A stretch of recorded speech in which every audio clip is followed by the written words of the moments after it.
Hey everyone, this is Derek, and this is section 11.1, exponential functions. So this is just going to be kind of a meet and greet section again with exponentials. We'll see logarithms in the next section. Those two operations are called inverse functions to each other, much in the same way that x squared and root x sort of do and undo each other, which is to say, if I go 5 squared, it makes 25, and if I go square root of 25, it gets me back to 5. That same relationship is what we'll see between the exponentials and the logs. And we're not going to get real far into these, but we're just going to kind of get a sense of what an exponential is and what the purpose of logs is from the next section. So exponential functions, for any real number x, an exponential function is a function of the form this, where a is the initial value and b is the base. So let me write this a little bit bigger. A times b to the x, and I'm going to call that a y instead of f of x just to make it feel a little more familiar. So b is going to be some base, and the base is going to be a known number, so this would look something like 3 to the x instead of x cubed.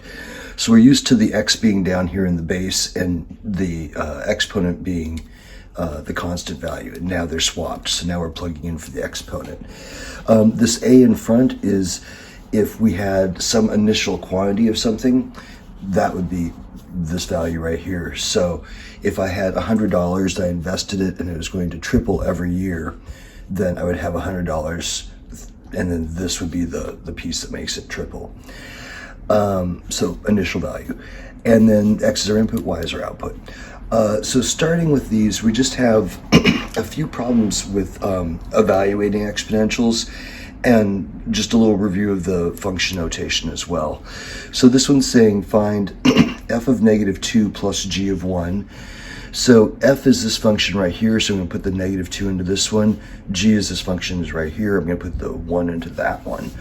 So that will look like 3 to the -2 plus g to the first would be 1/2 raised to the first. And then probably the hardest part about this is just sort of the operations with exponents and adding and subtracting fractions. So 3 to the -2, remember we have that property of exponents that says if I have, I think we wrote it this way, a to the -x is the same thing as 1 over a to the positive x. So that's what I'm going to do right here. I'm going to call that 1 over 3 squared plus 1/2 to the 1 is just 1/2. And then this I can do that square, and I'll rewrite that as 1 and then 9th and 1/2. And so now I'm just left having to add the fractions. So remember, to do that we need a common denominator. So 9 and 2 have nothing in common, so all I could do is multiply them together. So this would need 9s, and this side would need 2s. Now it's going to give me 18 for my LCD. So here we'll go 2/18 plus 9/18, and then 2 and 9, now that we have the common denominator, makes 11/18, and doesn't reduce, so we are done. Okay, this is just parts B and C of that same problem. So this time we're going f of 3 minus g of -1. So f of 3, that's going to be 3 cubed minus g to the -1st.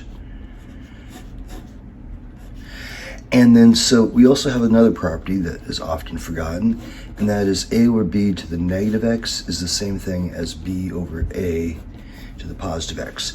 So I can just flip that fraction over and then make that a positive value in the exponent. So then this becomes 2 over 1 to the positive first, which is the very fancy way of writing 2, right? Because 2 over 1 is 2 to the first is still 2. 3 squared would be 27, and then minus 2, so that one should come out 25. And then same thing, but with the division, and so this will lead to some ugly fractions, so we gotta remember what to do with. 3 to the -2, and then g is going to be to the second. So that is that same thing we saw on part A, so that would be 3 squared, 1 over 3 squared, and the 3 squared would make 9.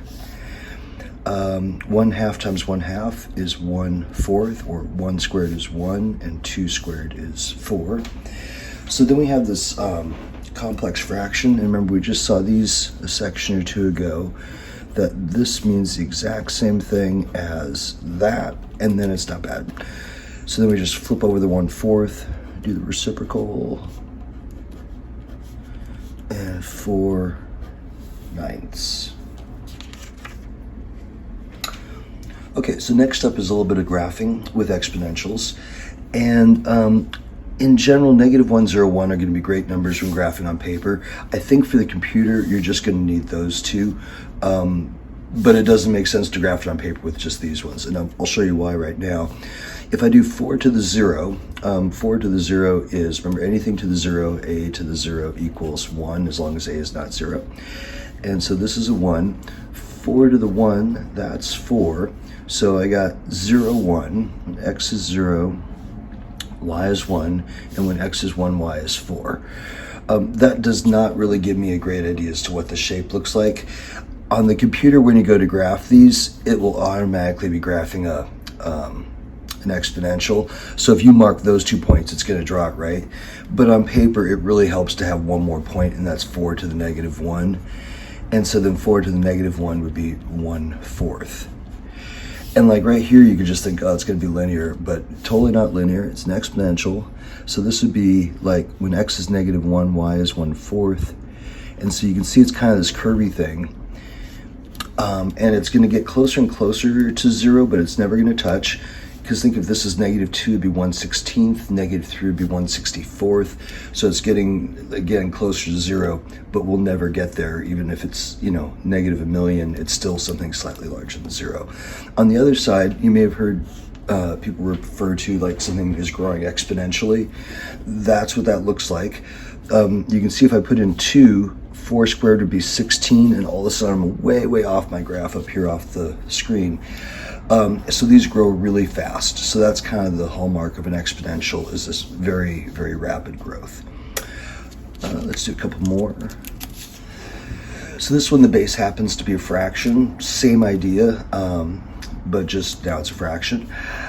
So if I do 1/6 to the -1, remember we had that property a page or two ago, where we can flip that over and make that a positive. So this would be 6/1 to the 1. And that is also known as 6. Anything to the 0 is 1, and then 1/6 to the 1 is 1/6. So you can see we're kind of getting these same outputs. The fraction just makes them come out reversed, so it's going to grow fast on the negative side, and then it's going to creep into 0 on the positive side. So when x is -1, y is 6, 0 and 1, and 1 and 1/6. Again, on the computer, you won't need that one. I just need it because I'm graphing on paper. And there we go. And then this one is the same basic thing, except that is a 5, let me write that a little bit bigger, to the -x. So here, if I put in a -1, I would have y equals 5 to the negative of -1. -1 is 1, 5 to the 1 is 5. Anything to the 0, 1. And then when we put in +1, it acts like the -1 because of the sign, and so that comes out 1/5. So you can see a negative exponent and a fractional base make these act the same. And the reason for that, actually, right here, if I take 5 to the -x and I rewrite that with a positive exponent, it becomes 5 to the x downstairs. And since 1 to anything is still 1, I can rewrite that as 1/5 raised to the x. And so this one, likewise, I could write this as 6 to the -x, and then those would be the same problem. Anyhow, graphing this one, we got right here, right there, and right there.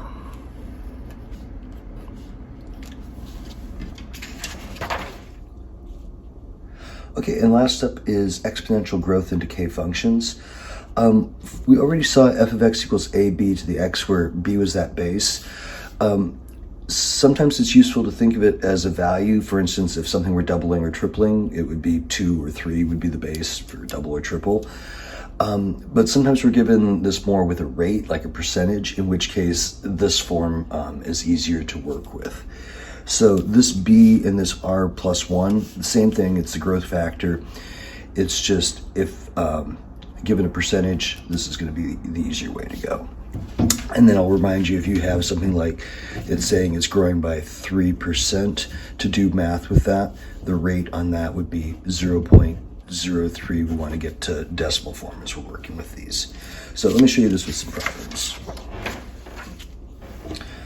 Okay, for the problem below, write a function that describes the exponential growth. And then part B is going to say, use your calculator to graph the function. And so, no, you don't need to do that. Just ignore part B on these problems.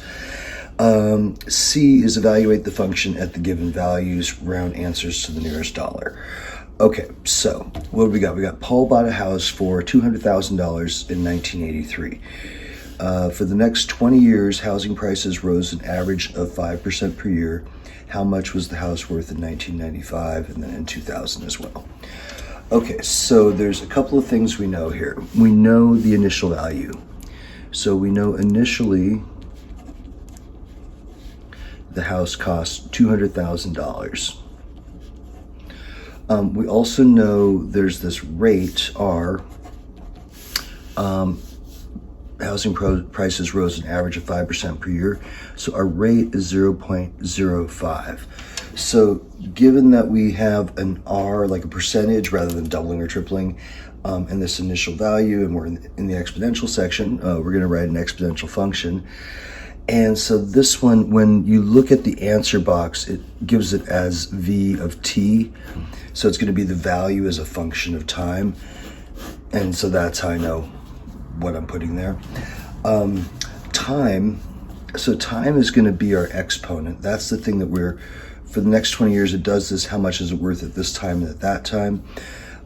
Actually, while we're here, let's grab that. So 83 from 95. So that would make t equals 12.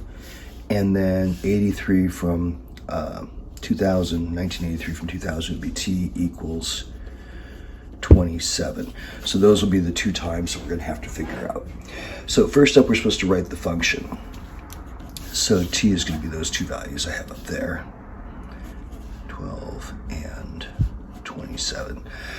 So remember back here, we have the function, so v of t is going to equal that. The initial value and then the rate plus 1 raised to the x. In this case, we're going to use t as our variable instead of x. So v of t equals our initial value, 200,000. And then that's going to be the rate plus 1 raised to the t. And then just cleaning that up, that will be 200,000. 1.05 t. And so that would be our answer for part A. This is what would go in the box. Carefully get that as a t, because again, they gave us that t right there for the answer box. And then to do the second part, you're just going to plug in the 12 and the 27.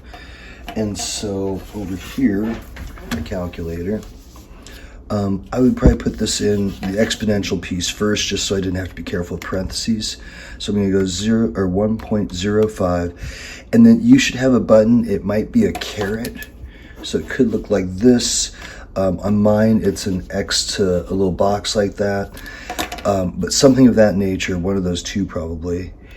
And then that gets you your raised to, and then we're going to raise that to the 12th. And we get this number, and then that times 200,000. And so that gives us 359,171 point. So this is money, so we're probably going to round to the nearest dollar. Okay, so it has it to the nearest dollar. So then that would be 26 cents, so that rounds down. And so that would be our first answer. And then do the same thing with the 27, and for that you'll get 458,404. So that would be the value of the house in these 2 years. Okay, for this last problem, it's the same directions as what we just did, with the exception this one has decay instead of this one had growth back here. So if you notice, when we had a growth problem, the rate was positive, and then the base came out to something larger than 1, and then this thing grew. What we'll see in the next one is if they had given us a rate, they don't, they say a little different, but our rate would have been negative, it'd be decreasing by something, and then this would come out to something less than 1. This one they actually gave in the other form. And remember back here we had these two forms, a, b to the x, or rate plus 1. So our growth factor we could either represent as b or rate plus 1. So this one goes, during a vigorous spraying program, the mosquito population was reduced to 3/4 of its previous size each week. So in that case, that rate, it's decreasing by 25%. That's the same thing as having 3/4 left. But the way that they said it, that it's reduced to 3/4, makes me just want to go, B, my growth factor is going to be 3/4, or if I prefer, easy to put in a calculator, 0.075. Again, same exact thing as if I had, so I'm just going to skip the r plus 1 part, but if I had done it, r plus 1, if it's reduced again to this 3/4, that means that it would be a negative 25%. I should have a 0 in front of that. I'll make that a 0. Negative 25%.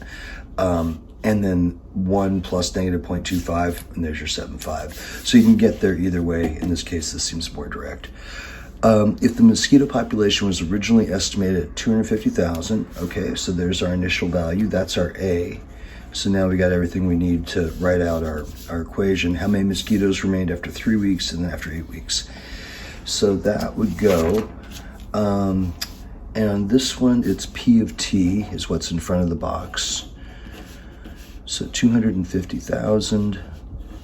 There's our base, 0.75. It's going to be a decay because, again, this is less than 1, but greater than 0. And then careful to get that exponent as t because that's what they indicated they wanted there. So that's what would go in the box. And then if you just chunk a 3 in there for 3 weeks, I got 105,469 to the nearest mosquito. And then after 8 weeks, 25,028.